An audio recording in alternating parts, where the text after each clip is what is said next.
Good morning, everyone. It is Allison from AllisonReeves.co, and in this quick video, 7 minutes, I'm going to tell you how to fill your client roster and or how to add recurring revenue to your income through services.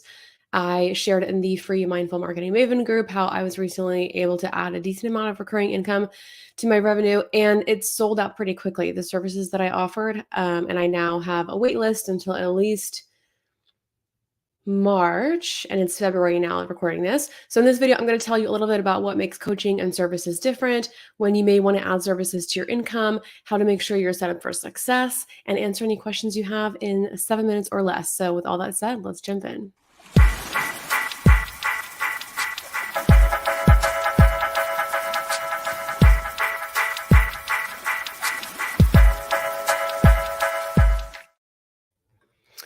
All right, so like I said, I'm going to do this in 7 minutes or less because we did a quick training the other day and people really liked that approach.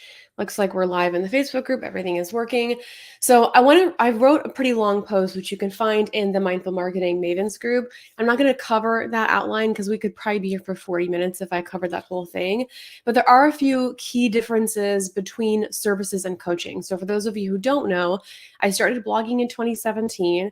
I offered services on and off just as a full-time marketer. People would sometimes ask me for my help, and I was always very vocal online about sharing what I was doing. I've always had personal Facebook profile that was pretty active. I just like to share what I'm doing. And so that naturally brought in people who were interested in just getting help with certain things. And then in 2017, I started offering coaching. Now, when I quit my full-time job and went full-time on my own, actually the full-time job had become part-time, and then I went full-time on my own. I needed to decide between services and coaching because it was taking up a lot of brain space. And now I offer services and coaching, which I just reintroduced in November of last year, which is 3 months ago. So with services, there's some downside. It's less leveraged potentially than coaching.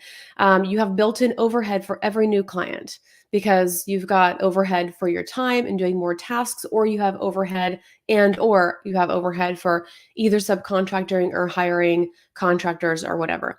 And you also have more work to do for every client. So this is also true for one-on-one coaching, but a lot of times when people are doing one-on-one coaching, they'll eventually move into group coaching, and one-on-one coaching has a lot of asynchronous elements like messaging in between calls, which gives you a little bit of leverage as well. You also have to think about hiring team members when you're doing services sooner than if you're a coach or a creator. If you're a blogger or you're a coach, you can usually wait a decent amount of time unless you're not very technical or you have, I've got a lot of clients who are like actually ADHD, and it's helpful for them to hire people sooner so they can actually just focus on their magic.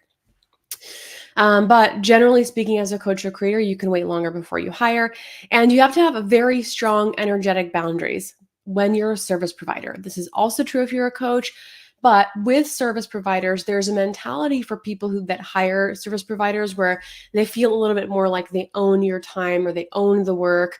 And so you have to just make sure to have very strong energetic boundaries on expectations, super clear communication, all of that. But the problems that arise with offering coaching and services are often really similar. So if you're having a problem selling your services, a lot of those problems are going to be similar to people who struggle to sell their coaching. Your pricing and your packaging might be off. Your value proposition is unclear. Your offer is not optimized for your business. Your systems are not built to support you. Your mindset is whack. Your nervous system is whack. You're not leaving any room for magic. That's a big bullet list. I could probably do a training on all of those, but just for the purpose of kind of keeping this short, how can you fill your client roster with services? Super low-hanging fruit to get started with this are, number one, if you're offering services or you want to offer services, you have to make sure that your pricing and your packaging works for you. Now, a lot of people told me when I was offering services, I need to jump right into offering packages, because with a package, you can really you're charging for the result, right? So you're saying this package is $2,000 a month or $1,000 a month or $500 a month. And that's great if you know exactly what your package is, but I haven't offered services since 2019. So what I did was make sure that I was charging a high enough hourly rate to make it worth my time. And that higher hourly rate was cheaper if you committed to, first of all, it was the cheapest for the first person who hired me. As I got more booked, I made sure to increase that price. And it's also cheaper if you commit to some kind of minimum retainer. So if you want services to work for you, those are things you need to do. Charge enough per hour and charge more for less hours to incentivize packages and stability in your business. Another thing that will help you sell your services, so that's how to make them work for you and work for the client. Like, I can't charge a package at this point, or I probably could now. I couldn't when I started because I didn't know what I was delivering. Now I know what I'm delivering. You also have to make sure that your value proposition is clear. So, I have a friend of mine, not a client, who just introduced services, and she's helping people turn existing video content. This is Kate Blakely. You can go look on her profile if you need the service. She's helping people turn existing content into courses and funnels. That is a service-based task that has a very specific value proposition. My value proposition is more like a chief marketing officer or marketing manager. My goal is I want the CMO, I want the CEO, the president of the company to only have to talk to me, and that's it. So right now, like my ideal clients, they're like all over the place. Like my newest client that I started working with on Tuesday, she's working 14-hour days. She's talking to VAs all day long, moving all this course content over. And I want to remove her from that process entirely. That's my value proposition, is you will get to be in the magic of your business again. So your pricing and your packaging needs to make sense for where you're at. You have to have a clear value proposition for why people will buy. Those are two really important things for making sure that your services can sell out. And the other things we could talk about are optimizing the service for your business, and then making sure you leave room for magic. Those two things take a little bit more like energetic work, so they're harder to talk about. But the last thing I'll say is the systems need to support you. So we're at 7 minutes. I don't want to go too much longer. But as far as systems go, I'll write a post about this to follow up. My number one tip for systems, if you want to do services, is number one, you need to have a project management tool for managing yourself if you need it.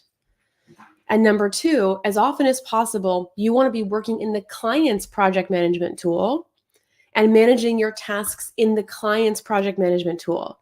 The benefit of doing this, even though I know there's people who will have pushback against this, is that number one, it allows you to compartmentalize your work. So I'm going to say on Wednesdays from 1 to 4 p.m., I only work for this one company.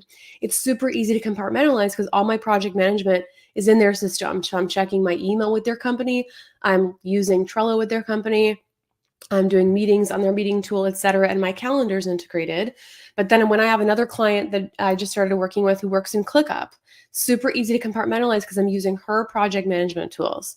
So from a systems perspective, you need to figure out what works for you. But I'm telling you, this is like a hidden hack that will help you to compartmentalize your client work and stay in control of your life. So I'm going to write a separate post about that, which you can find on any of my social media immediately after this or wherever. So hopefully this is helpful for you guys. We're going 8 minutes, but these are my my top 3 tips for selling your services and making it easier for you to sell. If you have any questions, comment below, and I will see you around on the internet. Okay, bye.